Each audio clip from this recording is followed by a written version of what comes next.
चीन लगातार दुनिया के सामने यह दावा कर रहा है कि कोरोना वायरस अब उसके यहाँ से हमेशा के लिए जा चुका है और लोग इसकी खुशियां मना रहे हैं। दूसरी तरफ चीन दुनिया को बड़ी मात्रा में मेडिकल सप्लाई और टेस्टिंग किट्स बेच कर अच्छा खासा मुनाफा भी कमा रहा है, जिसको लेकर चीन में काफी उत्साह है। लेकिन चीन का यह उत्साह जल्द ही ठंडा पड़ने वाला है। ऐसा इसलिए क्योंकि सभी देश बड़े पैमाने पर चीन से अपनी कंपनियों को बाहर निकालने का विचार कर रहे हैं। जापान पहले ही इसकी घोषणा कर चुका है। अब दक्षिण कोरियन और अमेरिकी कंपनी भी चीन से बाहर जाना चाहती हैं और भारत सरकार इसी मौके की तलाश में है। Trade promotion council of India के मुताबिक भारत सरकार अब अपने आप को चीन के अच्छे विकल्प के तौर पर प्रस्तुत करने की कोशिश में है। भारत सरकार लगातार उच्च स्तरीय बैठकें कर यह सुनिश्चित करने में लगी है कि पूर्वी एशियाई देशों में उमड़े चीन विरोधी गुस्से को कैसे अपने फायदे में इस्तेमाल किया जाए। इसके अच्छे परिणाम दिखने शुरू भी हो चुके हैं। दरअसल अब दक्षिण कोरिया और अमेरिका की कंपनियां चीन से अपना सारा सामान समेटकर भारत आने पर विचार कर रही हैं। इकोनॉमिक टाइम्स की एक रिपोर्ट की माने तो लगभग 200 अमेरिकी कंपनियां अपनी मैन्युफैक्चरिंग यूनिट्स को भारत शिफ्ट कर सकती हैं। US India strategic and partnership forum के अध्यक्ष मुकेश अघी के मुताबिक अमेरिका की ये कंपनियां लगातार इस मामले पर मंथन कर रही हैं कि कैसे भारत में निवेश कर भारत को चीन के समक्ष एक अच्छे विकल्प के तौर पर उबारा जा सकता है। मुकेश अघी ने यह भी कहा कि भारत को जल्द से जल्द देश में व्यापार को आसान करने के लिए और भी ज्यादा सुधारों को अंजाम देना चाहिए।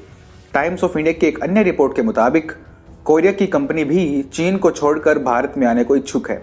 इसको लेकर चेन्नई में मौजूद कोरियन कॉन्सुलेट के साथ कई कोरियन कंपनियां लगातार संपर्क बनाए हुए हैं। कोरियन कॉन्सुलेट के डिप्टी काउंसिल जनरल यप ली के मुताबिक भारत सरकार चाहती है कि पॉस्को और हुंडई स्टील भारत के आंध्र प्रदेश में अपनी फैक्ट्री लगाए। सूत्रों के मुताबिक उन्हें 5000 एकड़ भूमि और पोर्ट कनेक्टिविटी चाहिए। ली के मुताबिक और भी कई कोरियन कंपनियां जल्द से जल्द भारत आना चाहती हैं, लेकिन वुहान वायरस की वजह से अब उसमें कुछ देरी हो सकती है।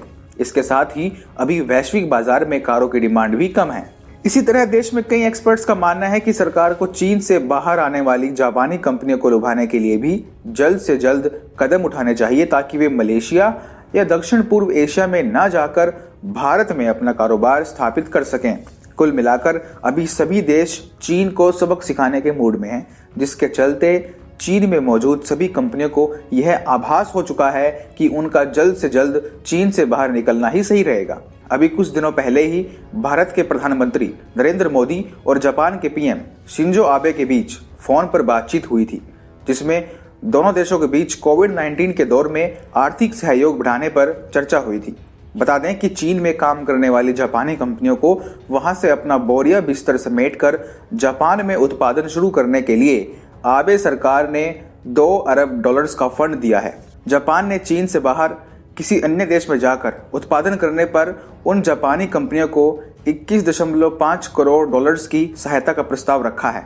भारत सरकार अब इन्हीं कंपनियों को भारत लाना चाहती है और अगर वह अपनी कोशिशों में सफल रहती है तो जल्द ही चीन की जगह भारत दुनिया का मैन्युफैक्चरिंग हब बन सकता है।